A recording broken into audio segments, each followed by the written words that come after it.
Hey, Nice. Baldy, I didn't realize this. I first time I've ever clicked on your Wikipedia page, and I just Yeah. didn't know the history. You got two brothers that played in the NFL? Oh, yeah, we were the first three-brother combination back Ooh. in the 80s. It was pretty good. That's pretty good. awesome. Lasted a good long while, man. Yeah, we get on the phone after every game and kind of catch up with each other, see what happened. Played against each other a couple of times. It was fun. It was a good run for us. Very cool. Now, I know every week we're talking to you about Jayden, but he keeps impressing. Can this continue? Is there more? Is there more he can do? You know what's funny is, so I'm watching it the other day against Arizona, and I've known Kliff Kingsbury a long time.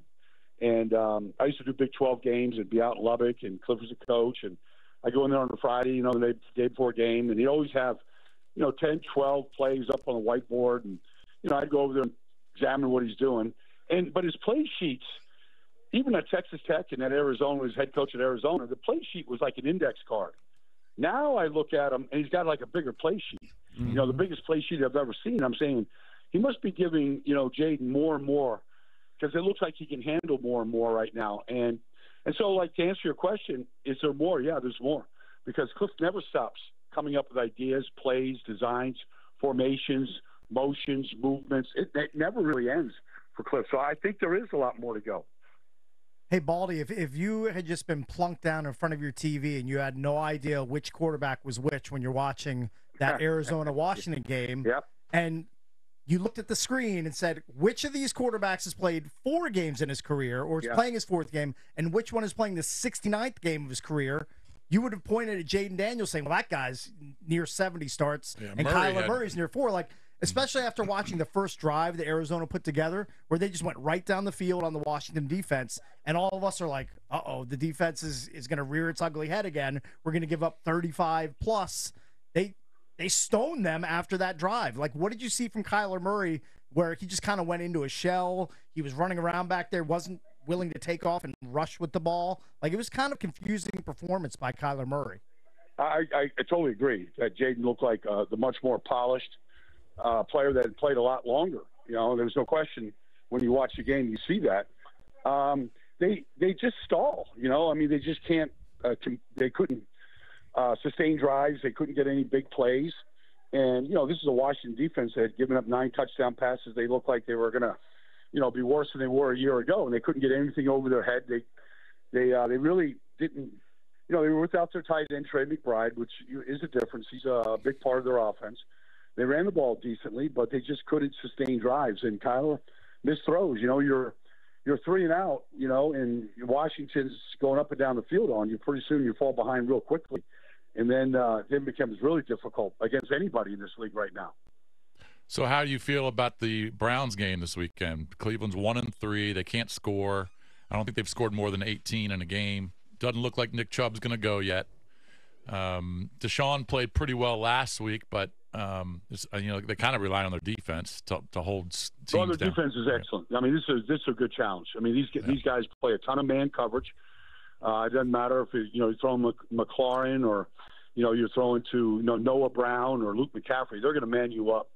And you got a beast out there. You got a rookie left tackle, and you're going to see Myles Garrett out there. So you got to have a plan. You have a plan every play because he can blow it up real quick. But they've got really good defensive players. They got really good schemes. Jim Schwartz is a heck of a coach. He was good last week against the Raiders, but offensively, they're just struggling right now. The Raiders played really hard defensively without Max Crosby. It was probably their best overall defensive performance I've seen in a long time from them. And up until the end, Cleveland had a good shot. They actually went ahead in the game on a 70-yard Amari Cooper touchdown pass that got called back because of a pretty questionable hold. So they were right in it to the end.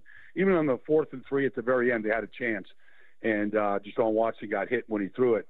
But, they're just, they're that team like Carolina a couple weeks ago that's just scratching, looking to get a win like Jacksonville right now. And so you're going to get their best shot. Nobody wants to go 0-5. Nobody wants to start. They play Philly next week here in Philadelphia. I mean, they're just going to scratch and claw for a win. Defensively, though, they're a pretty good football team, and you have to take them serious. And so it'll be a good challenge for Jayden Daniels, the way Jim Schwartz likes to play and the way he blitzes and pressures teams. Insider calls are brought to you by Hellman's Real Mayonnaise. You can purchase Hellman's at your local Walmart. Kroger, or grocery store to add extra deliciousness and creamy flavor to your game day dishes this football season. So it should be a fun one tonight in Atlanta, 8:15 as the Bucs take on the Falcons. I mean, Baker Mayfield's numbers are pretty eye-popping. He's already passed for nearly 1,000 yards on the season, 8 touchdowns, just 2 picks. Godwin is having a really good year. Liam Cohen has kind of waved his magic wand over this offense. What do you expect to happen tonight between Bucs Falcons? Well, the Falcons won a game last week. They didn't score a touchdown. You know, they didn't score an offensive touchdown. They got an interception return for a touchdown. They got a special teams, gaff at the 3-yard line, recovered it in the end zone for a touchdown. That's all they got. This is an important game for Atlanta because Tampa can start running away from this division if they go there and take care of business. They just wiped up the Eagles on Sunday. Man, look how the Eagles were playing without their top 2 receivers. So there's, there's something to that for sure. But I think this is a really solid football team in Tampa. The center, Graham Barton, the rookie, is really, really a good player. The offensive line has played better. Last week, Baker got time, and he just threaded the needle all game long, regardless of what kind of coverage the Eagles had. I mean, they're a really solid football team, and they got Vita Vea back, and some of the cast of characters but they're 2 corners. Zion McCullum right now, along with Jamel Dean. I mean, they're long. They're very talented. They really play good press coverage when they have to. And they really bothered the Eagles last week. This is important. I think that this Tyler Algier might be a better back than Bijan Robinson. I kind of broke it down this week. I'm interested to see if they start giving Algier a little bit more carries because that's what they have to do. They've got to be able to run it. They throw to Drake London. They don't really throw to a lot of other people, maybe Darnell Mooney. But Kyle Pitts is pretty invisible in this offense. This is important. Atlanta's at home. He's a short week. Just coming off a big win after a disappointing loss to Denver. This is an important game in the NFC South, and I think Tampa would win. They can start pulling away in that division right now. The NFL schedule hits Europe already. Yes. Week 5 in London. Jets, Vikings. Vikings could go 5-0 with a win. That's just shocking to me.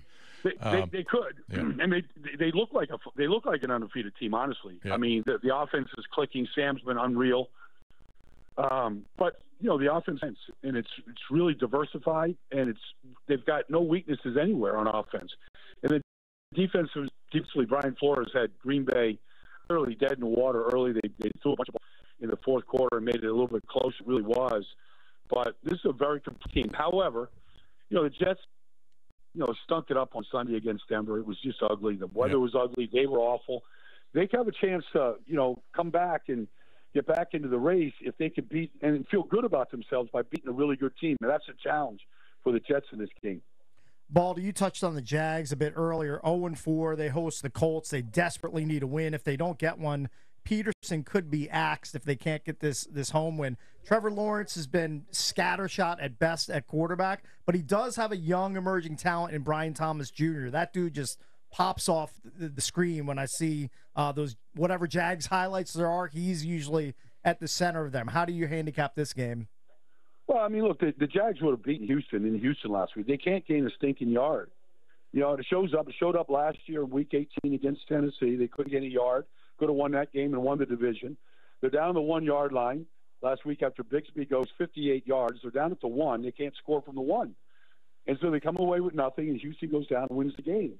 But Brian Thomas, I mean, if Trevor could connect with him deep, I mean, he would have had 3 touchdowns last week instead of 1.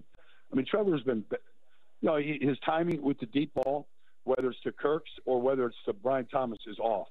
But it's clear right now, Brian Thomas can run by anybody in this business right now. Anybody. And he did it last week. They got to, they start connecting on some of these shots. The offense is going to open up a little bit. Bills, Texans, big game, both 3-1. Big one. Nico Collins already has almost 500 yards receiving, which leads the league by a bunch. Amazing. But this is a big one. Yeah. It is a big one. And honestly, when you look at Houston, they're a 20-point offense right now. And you're like, why? Because CJ's playing good, but you watch him last week and against Jacksonville. I mean, they lead the league in penalties. And when you watch that game, you go, oh, that's why they lead the league in penalties. They're constantly putting themselves, erasing good plays and putting themselves into bad situations. And a lot of the penalties are on the offensive line. And so if they get that cleaned up, they're going to look like a pretty good football team. But they commit penalties like that against Buffalo, they're going to get it handed to them, and Buffalo will win that game. Baldy, I think I'm looking at the NFL version of Melatonin, 4:05 p.m. kick from Denver. Raiders at the Broncos. The total on this game is 35.5. Of course, you have the Devontae Adams rumors swirling. Looks like he won't go in this game. A pretty big game in the AFC West, so both these teams 2-2. And the Raiders have won 8 in a row against Denver. And Denver's defense is for real. And so the over seems like a lot for me. Like, this looks like a 16-13, 13-10 game. I don't expect much from Denver's offense. The Raiders' defense played really hard last week. They played the way they're supposed to play. But I think Denver is in a position right now. I think their defense is very, very confident in what they're doing. The way that they pressure, the players that they have, their secondary is excellent. The front is ridiculous. John Franklin Myers, Zach Allen, DJ Jones, those guys are playing great football right now. I expect Denver to take care of business. They were on the road for 2 straight weeks. They beat a really good Tampa team. They went to West Virginia. They practiced all week. It was like going back to training camp. They went up to the Jets and kept them out of the end zone the whole game. I expect Denver to win this game. It's going to be close. I would take the under, but I feel like the Broncos can break this stranglehold that the Raiders had on them. Real quick, before we let you go, your thoughts on Devontae Adams, and it looks like he's played his last game with the Raiders, I think. Where do you think he ends up? He's frustrated. He's frustrated. You know, the quarterback situation there, the offense isn't very good. He doesn't get fed enough. And so, he's getting towards the end of his career. He doesn't look like he can still separate. He can still run his routes, but he doesn't look like he's got much speed left when you just watch him play. And it's part of the problem. And so, look, he's still going to catch everything that's thrown to him, but he's got to go someplace if he can, with somebody with an elite quarterback skill. Aaron Rodgers, I know nobody wants to trade in their own division, but Kansas City really needs a receiver bad. I can't believe the Raiders would do that, but, I think there's going to be some takers. I just don't know what the compensation at this point is going to be for him at this stage of his career. Baldy, thanks as always, man. We'll touch base with you again next week. Thank you, buddy. Look forward to talking to you guys. Take care, man. Enjoy it.